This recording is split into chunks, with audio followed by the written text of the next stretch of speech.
जय सिया राम। मित्रों, जिन्होंने वेद पुराणों की रचना की, भगवान वेद व्यास, उन्होंने कई बार अपने रचनाओं में बताए हैं कि जो कथा सुन रहे हैं, पढ़ रहे हैं, उस पर कभी शंका मत करना, वह सत्य है। रामायण और महाभारत भारत की सबसे प्राचीन और महान गाथाएं हैं, लेकिन कुछ लोग कहते हैं ये सिर्फ कल्पना है, कवियों द्वारा गढ़ी गई कहानियाँ। लेकिन क्या सचमुच ऐसा है? क्या श्री राम और श्री कृष्ण केवल धार्मिक प्रतीक हैं या वास्तव में इस धरती पर अवतरित हुए थे? आज हम जानेंगे वेद, पुराण, इतिहास और आधुनिक विज्ञान की रोशनी में रामायण और महाभारत की सच्चाई। मित्रों, इतिहास का अर्थ इति माने बीती, हास माने कहानी, अर्थात बीती हुई कहानी को इतिहास कहते हैं। आइए संस्कृत में इतिहास का अर्थ जानते हैं। संस्कृत में इतिहास शब्द का अर्थ है इति ह आशा, यानी यथार्थ में ऐसा हुआ था। यथार्थ मतलब सचमुच में ऐसी घटना हुई, जिसे कविता के रूप में, काव्य के रूप में वर्णन किया गया, यानी जो वास्तव में घटित हुआ उसका वर्णन ही इतिहास कहलाता है। आधुनिक अर्थ में इतिहास केवल तारीखों और घटनाओं का विवरण नहीं है, बल्कि प्राचीन परंपरा में इतिहास का मतलब था ऐसी घटनाएं जिन्हें दृष्टा ऋषियों ने देखा, अनुभव किया और आगे पीढ़ियों तक पहुंचाया। महर्षि वाल्मीकि और रामायण। रामायण स्वयं वाल्मीकि जी ने लिखी, जिन्हें आदि कवि कहा जाता है। उन्होंने शुरुआत में ही स्पष्ट कहा कि यह कोई कल्पना नहीं बल्कि इतिहास है। वाल्मीकि जी ने जो श्लोक रचा वह तत्कालीन घटनाओं का दृश्य साक्ष्य था। उनके अनुसार रामायण का हर प्रसंग श्री राम का जन्म, वनवास, रावण वध, वास्तविक घटनाओं पर आधारित है। रामायण में इसका प्रमाण है। वाल्मीकि रामायण बालकांड में कहा गया है, इतिहासे च ये ज्ञेये पुराणे च विशेषतः धर्मशास्त्रार्थ युक्तानि विनीतानां च संहिता।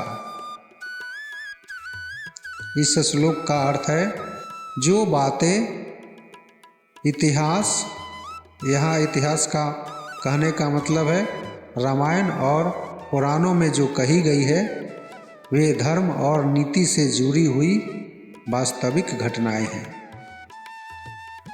रामायण के बालकांड में भी आगे कहा गया है, रामो रामो महाबाहु सत्य धर्म परायणः राघवाना मनु प्राप्तो राजा दशरथ आत्मजः।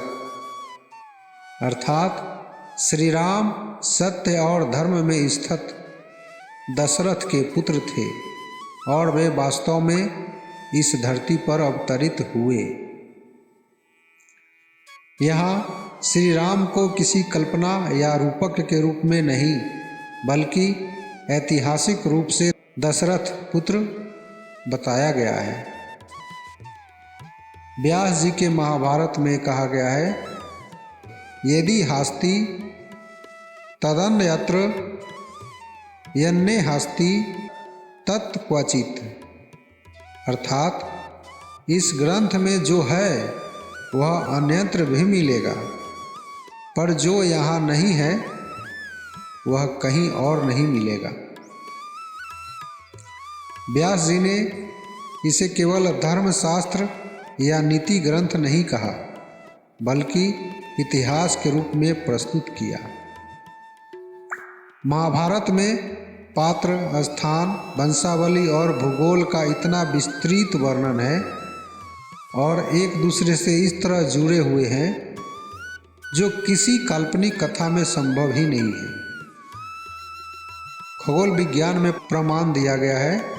रामायण और महाभारत में कई जगह ग्रह नक्षत्रों की स्थिति का वर्णन मिलता है।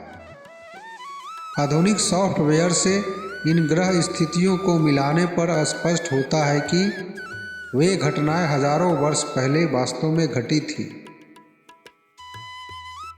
रामायण और खगोल विज्ञान। वाल्मीकि रामायण में ग्रह नक्षत्रों का विवरण। श्री राम के जन्म समय का स्पष्ट वर्णन मिलता है।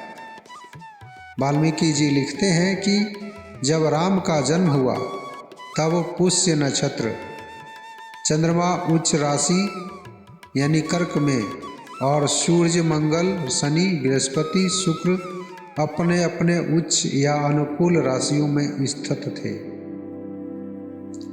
यह खगोलीय स्थिति अत्यंत दुर्लभ है।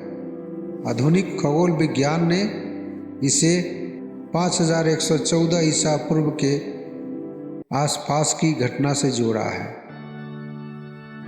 वनवास और युद्ध काल। जब राम वनवास में थे और बाद में लंका युद्ध हुआ, उस समय भी ग्रह नक्षत्रों का विवरण मिलता है। उदाहरण के लिए युद्ध से पहले सूर्य ग्रहण और ग्रहों की अशुभ स्थिति का उल्लेख है। समुद्र के भीतर राम सेतु का होना, जो नासा और भारतीय वैज्ञानिक अध्ययन कर रहे हैं। कुरुक्षेत्र में मिले शिलालेख, पुरानी हड्डियां और अस्त्र शस्त्र। द्वारका नगरी के अवशेष समुद्र के भीतर मिलना, ये सब पुरातात्विक प्रमाण है। सांस्कृतिक निरंतरता। हजारों सालों से भारत में हर घर में रामायण और महाभारत की परंपरा जीवित है। अगर यह केवल कहानी होती तो इतनी पीढ़ियों तक उसकी निरंतरता और श्रद्धा संभव नहीं थी। दोस्तों, रामायण और महाभारत केवल धर्म ग्रंथ नहीं है, ये भारत की आत्मा है, हमारी सभ्यता की जड़ें हैं। सिर्फ कविता नहीं, बल्कि ऐतिहासिक और आध्यात्मिक सत्य है। आज विज्ञान और पुरातत्व भी इन घटनाओं की ओर इशारा कर रहे हैं। तो अगली बार जब कोई आपसे पूछे कि क्या रामायण और महाभारत सच है, तो आप निश्चित होकर कह सकते हैं, हाँ, हमारी संस्कृति की जीवित धरोहर है। क्योंकि इतिहास केवल किताबों से नहीं, हमारी आत्मा और संस्कारों में भी जीवित रहता है। जय सिया राम, जय सिया राम।